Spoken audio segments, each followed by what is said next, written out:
नमस्कार, मी जान्हवी सावंत. मेट्रो महाफास्ट मध्ये आपलं स्वागत आहे. घेऊया बातम्यांचा वेगवान आढावा.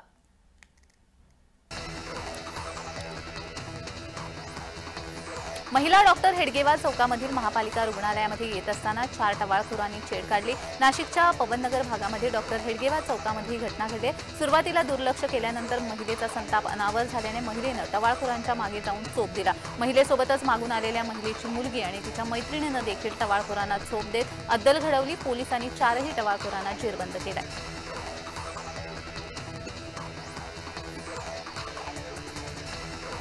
बदलापूर येथील घटनेनंतर शिक्षण विभाग खडबडून जागा झालेला आहे. लोकसहभाग, स्वतःच्या खिशातून पैसे खर्च करून शाळांमध्ये सीसीटीव्ही बसवण्यात यावेत असे आदेश शिक्षण विभागाने मुख्याध्यापक शिक्षकांना दिलेले आहेत. येत्या 31 ऑगस्टपर्यंत सीसीटीव्ही बसवले नाही तर संबंधितांचा चालू महिन्याचा पगार थांबवण्याचा इशारा दिलेला आहे. त्याशिवाय शाळांमध्ये सखी सावित्री समितीची स्थापना करण्याच्या सूचना दिलेल्या आहेत.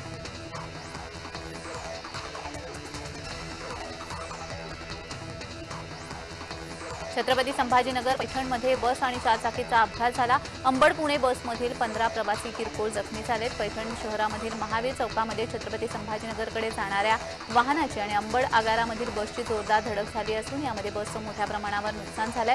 सुदैवाने जीवितहानी टळली आहे.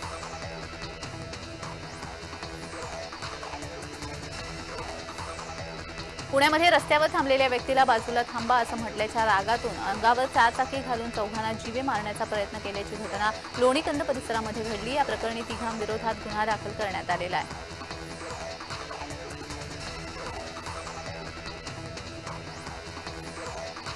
पुणे महापालिकेमध्ये एकाच विभागामध्ये ठाण मांडून बसलेल्या 10 कनिष्ठ अभियंत्यांची बदली झाली आहे. महापालिका आयुक्त राजेंद्र भोसले यांनी बदलीचे आदेश दिलेत. 3 वर्षांपेक्षा अधिक काळ एकाच विभागामध्ये अनेक अधिकारी काम करत होते. महापालिकेमध्ये बदली झाली असतानाही काही अधिकारी दुसरीकडे जात नसल्याने महापालिका आयुक्त राजेंद्र भोसले कारवाई करण्याचा इशारा दिला होता.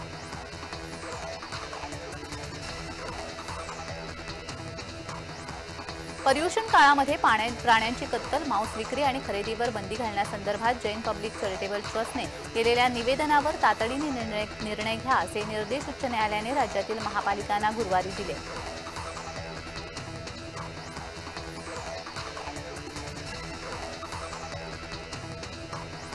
पुणे ग्रामीण पोलीस दलामधील पोलीस शिपाई भरती प्रक्रियेतील पात्र उमेदवारांची लेखी परीक्षा शनिवारी होणार आहे. लोणी काळभोर येथील MIT संस्थेमधील विश्वराज बाग येथे सकाळी 10 वाजता परीक्षा होणार आहे. विद्यार्थ्यांनी परीक्षा केंद्रामध्ये पहाटे 6 वाजता हजर राहण्याच्या सूचना देण्यात आलेल्या आहेत. एकूण 5553 उमेदवार पात्र आहेत.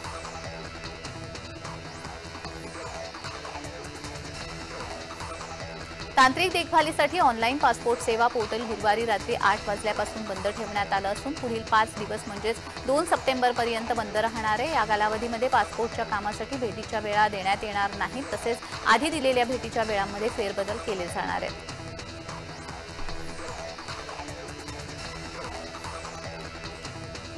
मुंबई महानगरपालिकेच्या पश्चिम विभागामध्ये जलवाहिनी दुरुस्ती जोडणी कामामुळे 30 ऑगस्ट रोजी म्हणजेच आज सकाळी 10 ते रात्री 12 वाजेपर्यंत काही भागाचा पाणी पुरवठा बंद असणार आहे.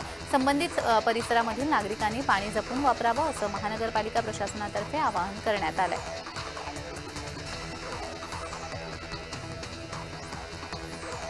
केंद्र सरकारने उसाचा रस, साखरेचा पाक आणि बी आणि सी हेवी मोलॅसिसिएशन इथेनॉल निर्मिती करण्यावरील बंदी गुरुवारी उठवली असून आगामी गळीत हंगामामध्ये इथेनॉल उत्पादनावर कोणतेही निर्बंध असणार नाहीत. या निर्णयामुळे साखर उद्योगाला दिलासा मिळालाय. केंद्र सरकारच्या ग्राहक कल्याण आणि अन्न आणि नागरी पुरवठा मंत्रालयाने 6 डिसेंबर 2023 पासून इथेनॉल उत्पादनावर निर्बंध घातले होते.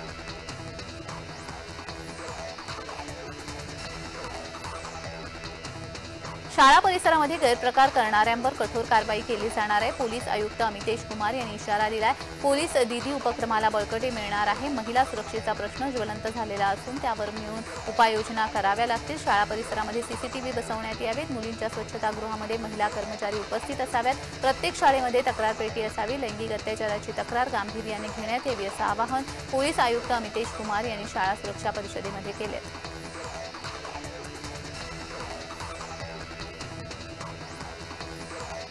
संभाजीनगरच्या घाटी रुग्णालयामध्ये एक धक्कादायक प्रकार उघडकीस आलेला आहे। कामावरून काढून टाकलेल्या टेक्निशियनने घाटी रुग्णालयाच्या एक्स-रे रूममध्ये अनधिकृत प्रवेश केला आणि तपासणीसाठी आलेल्या 26 वर्षीय तरुणीला चाचणीसाठी कपडे काढायला लावले। त्याने अश्लील स्पर्शही केल्याचा संतापजनक प्रकार उघडकीस आलेला आहे। या प्रकरणी टेक्निशियन शेख मोहम्मद फरहान शेख नदीमुद्दीन याच्यावरती गुन्हा दाखल करून त्याला अटक करण्यात आली आहे।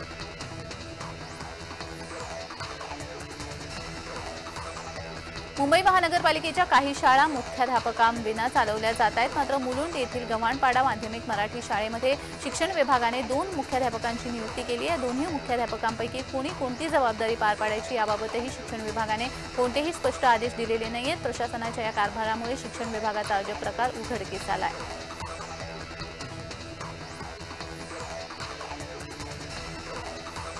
वैद्यकीय अभ्यासक्रमाला प्रवेश घेणाऱ्या आर्थिकदृष्ट्या दुर्बल घटकांमधील विद्यार्थ्यांच्या प्रवेशाच्या वेळी संपूर्ण शुल्क भरण्याची सक्ती महाविद्यालयाकडून करण्यात येते। या विद्यार्थ्यांची प्रवेश प्रक्रिया पूर्ण करण्यासही टाळाटाळ करण्यात येते। याची दखल घेत आर्थिकदृष्ट्या दुर्बल घटकांमधील विद्यार्थ्यांकडून प्रवेशाच्या वेळी संपूर्ण शिक्षण शुल्क भरण्यास भाग पाडणाऱ्या महाविद्यालयांविरोधात कारवाई करण्याचा निर्णय वैद्यकीय शिक्षण विभागाने घेतलेला आहे।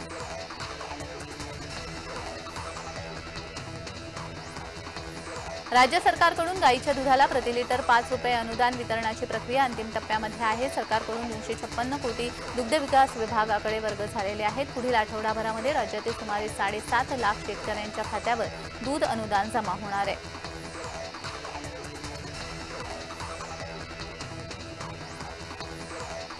भारतातील मान्सूनचा परतीचा प्रवास सप्टेंबर महिन्याच्या अखेरपर्यंत लांबण्याची चिन्हे आहेत। ला निनामुळे तयार होणाऱ्या कमी दाबामुळे सप्टेंबर शेवटच्या आठवड्यापर्यंत मोठ्या प्रमाणामध्ये पाऊस पडण्याची शक्यता आहे। यापूर्वीही ला निनामुळे मान्सून परतण्यास उशीर झाला होता। भारतीय हवामान विभागाच्या अधिकाऱ्यांनी अंदाज व्यक्त केला। यामुळे खरीपाच्या काढणीला फटका तर रब्बीच्या पेरणीला फायदा होण्याची शक्यता वर्तवण्यात आली आहे।